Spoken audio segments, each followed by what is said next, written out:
Huck here. Welcome back to the channel, friends. Now, we talk a lot about freedom on this here channel. We talk about the day the news came, the day the chains were supposed to fall away. But what if I told you that for some folks, the day freedom came was just the day the lock on their cage got a little more complicated? This is a story about that time, about the fragile, dangerous, hopeful spring of 1865 in a city balanced on the edge of two worlds, Louisville, Kentucky. And this is the story of a woman named Patience Patty. For short, this ain't just history. This is her fight. The Ohio River didn't care much for human laws. It flowed the same muddy brown in April of 1865 as it had in 1855. But the people on its banks, they were holding their breath. Patty Minkins felt that breath stuck in her own chest as she scrubbed the wide porch floorboards of the Grant Mansion on Main Street. The news from Appomattox had reached Louisville a week ago. The war was over. The Union had won. Freedom. The word was a ghost in the house. You felt it in the way Mrs. Grant's eyes skittered away from Patty's now. You heard it in the hushed, furious conversations behind the library's closed door between Mr. Grant and his river merchant friends. You saw it in the fierce, hopeful glance old Ben, the stable hand, shared with her when they passed in the yard. Patty was 22. Her entire memory was mapped within a 5-block radius of this house. The kitchen's oppressive heat, the chill of the attic room she shared with her mother until Mama was sold downriver to Mississippi in '61. The smooth wear of the porch stones under her knees. Urban slavery was a peculiar kind of trap. No wide fields, no overseer's lash in plain sight, just the constant, polished pressure of being owned, body and soul, in the very heart of a bustling city. That evening, as she banked the kitchen fire, Mr. Grant summoned her to his study. The room smelled of tobacco and anxiety. "Patty," he began, not unkindly. "That false. Kindness was worse than a shout. You've heard the talk. Things are changing. But Louisville, Kentucky, we do things with order. You're a sensible girl. You have no family here, no means. This is your home. Well, see you through this transition. Well, draft a fair contract. Wages in time." The word contract landed like a stone in her gut. Wages in time. She nodded, the old habit of silence wrapping around her tongue like a bridle. "Yes, sir." But that night, staring at the cracked plaster of her ceiling, a new sensation fought with the fear. It was a spark, tiny and stubborn. "He's afraid," she realized. The ground is shifting under his feet, too. The promise of freedom wasn't a document yet. It was a whisper on the wind, but Patty, for the first time, decided to listen. By summer, the whisper had become a confused shout in the streets. Freedmen from the countryside streamed into Louisville, looking for work, for family. The city vibrated with a tense energy. Patty watched them from the Grant's upstairs window, men and women carrying everything they owned in a sack, their eyes scanning the crowds for a familiar face she herself longed to see. Her contract appeared one Tuesday. Mr. Grant placed a single sheet of paper before her on the kitchen table. Mrs. Grant stood by the door, a sentinel. "This formalizes our arrangement, Patty. For room, board, and a stipend of $5 per month, you agree to continue your domestic duties for a period of, let's say, 5 years. To learn the trade properly. An apprenticeship. It's for your own stability." Patty looked at the lines of neat, inscrutable script. The letters might as well have been birds flying across the page. Her illiteracy was a wall she couldn't see over. That $5 was a phantom. She'd never held a coin of her own in her life. 5 years. Can someone read it to me, sir?" she asked, her voice barely audible. Mr. Grant's face tightened. "It says what I told you. Your mark here is a formality, but it shows your goodwill." He pushed an inkwell toward her. The weight of the silence in the room was immense. To refuse was to be cast out into that teeming, dangerous city with nothing. To sign was to mortgage a future she couldn't even imagine. Her hand, trembling, dipped the pen. As she made her shaky X on the line, she felt not the shackle of iron, but the colder, tighter bind of ink. The cage had been repainted, not removed. Later, while airing the linens in the yard, she whispered to old Ben, "I put my mark on it, Ben. I'm bound for 5 more years."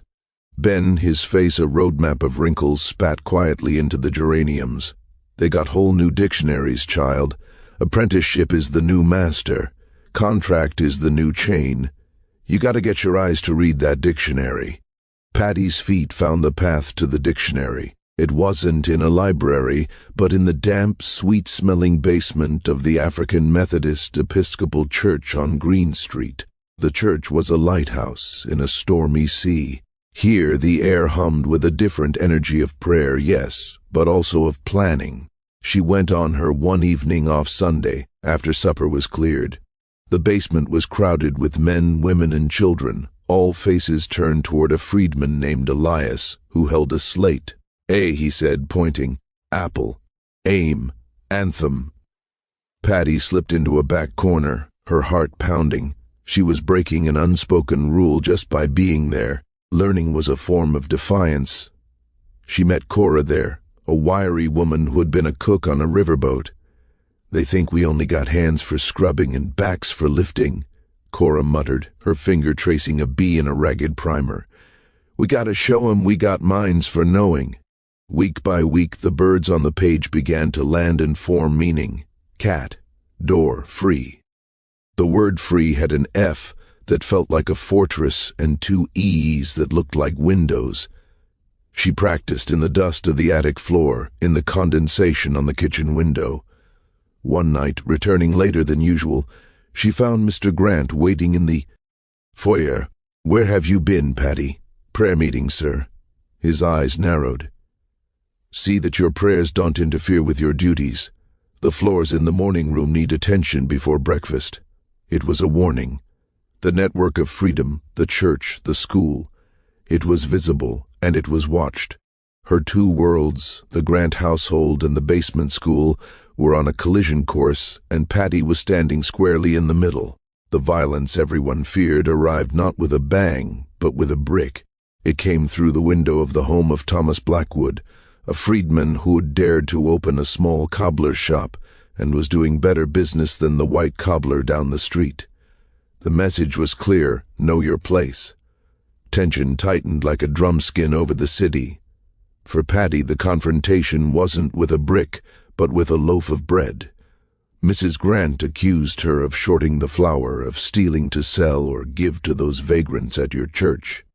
"I weighed it proper, Mom," Patty said, her newfound literacy giving a strange solidity to her words. She could read a scale now. "Don't you backtalk me, girl," Mrs. Grant hissed, the old word girl a deliberate slap. "Your contract specifies honesty. I could have you up for breach." That word, breach. Patty looked it up that Sunday in a tattered dictionary Elias kept. A gap, a rupture, and breaking of a law. The law she was breaking, she realized, was the unwritten law of her former ownership. She was becoming a person, and to the Grants that felt like a theft. The breaking point was simpler. She found a newspaper in the trash, a Louisville paper from 1863. A notice in the corner caught her newly reading eye: sale of prime chattel. Listed below, Lucy, aged about 35, skilled seamstress and cook. $900. It was her mother. A cold, clear rage settled in Patty's bones. This paper, this proof of her mother's life being bartered, was just trash to them. And she, Patty, was still living under the roof of the people who moved in the world that placed those ads. She took the clipping. It was her birth certificate, her deed of pain. She knew what she had to do. She had to turn this evidence of her past bondage into a weapon for her present freedom. Taking a white man to court was like stepping onto a battlefield unarmed. The Louisville courthouse was a temple of marble and white faces. When Patty walked in, escorted by Elias and a nervous, sympathetic white lawyer from the Freedmen's Bureau named Mr. Armitage, every eye felt like a pinprick. She was there to petition for nullification of her contract, citing fraud and coercion. Mr. Grant, on the stand, was the picture of paternal concern. We offered shelter, structure. The contract is standard. She made her mark freely. Then it was her turn. The judge, an old man with frosty eyes, peered down. You agree you signed? I made my mark, Your Honor. I could not read it. Do you now claim you were forced? Patty's mouth was dry. She looked at Mr. Grant's confident face, then at the smirking bailiff. She thought of the basement school, of Cora, of her mother's name in newsprint. I claim I was ignorant, she said, her voice gaining strength. I claim he used my ignorance as a pen. I claim $5 a month for 5 years of my life is not a wage, it is a trick. And I claim... She drew the clipping from her pocket, her hand steady now. I claim a man who bought and sold my family like furniture has no right to my future. A ripple went through the room. Mr. Grant's face flushed crimson. The judge banged his gavel, calling her statement irrelevant, but the seed was planted. Mr. Armitage argued passionately about the spirit of the 13th Amendment. The judge retired to consider. The wait was agony. Outside, Elias prayed quietly. Patty felt the weight of centuries in that hallway. She wasn't just Patty Minkins anymore. She was every person still trapped in the ghost of slavery. The judge returned, his face unreadable. He cleared his throat. The contract is unusually restrictive, given the prevailing sentiment of emancipation. The court finds the terms unconscionable. It is voided. No apology, no justice for the stolen years, just a legal term voided. But it was enough. The ink cage was broken. Leaving the Grant house, she carried her belongings in a single cloth bundle. She didn't look back. Freedom, she learned, was heavy. It was the weight of responsibility, of choices with unknown ends.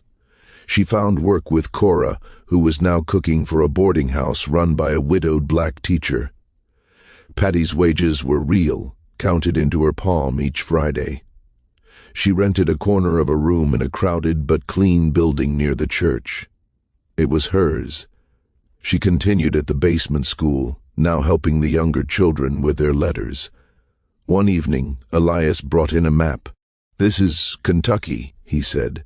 This is Ohio, just over the river, a free state, long before the war. His finger traced the serpentine line of the Ohio. The river don't care. But people drew that line. People can cross it. Patty looked at the line. Her mother had been sold south, down the Mississippi. The thought of heading north, into an unknown but promised freedom, was terrifying and dazzling. It was a future path, not today's. Today she walked to the banks of the Ohio at dusk. The same river, the same muddy water.